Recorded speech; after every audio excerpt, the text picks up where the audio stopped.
masasabi natin na paboran si impeached officer. Kasi number one, na-delay talaga. Nag-recognize ang Senate Impeachment Court ng pause. Pause.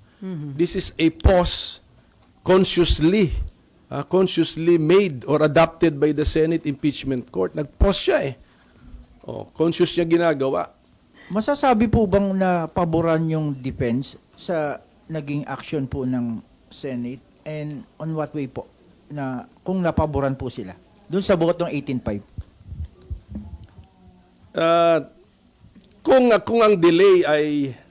Kung ang delay at saka ambiguity ay pabor sa impeached officer, masasabi natin na paboran si impeached officer. Kasi number one, na-delay talaga. Nag-recognize ang Senate Impeachment Court ng pause. Pause.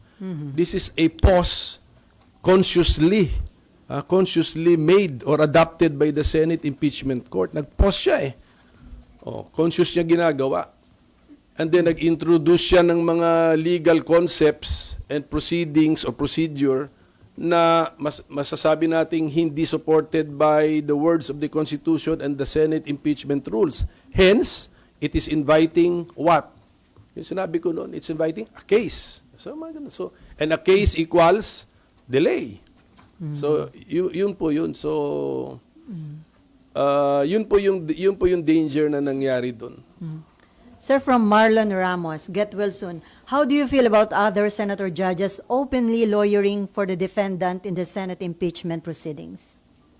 Well, katulad na sinabi ko, since yun yung kaya nga sinasabi natin, 'di ba, ang impeachment halong judicial legal plus political. So, yun na po yun, meron din political price to pay. So, I will leave that to the judgment of the Filipino people. So, sila na po.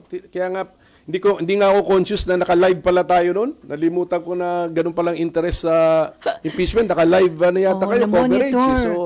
So ganun. So ibig sabihin nun, ang taong bayan na talaga ang mag-judge po sa kilos, actuation, salita ng ating mga senator judges.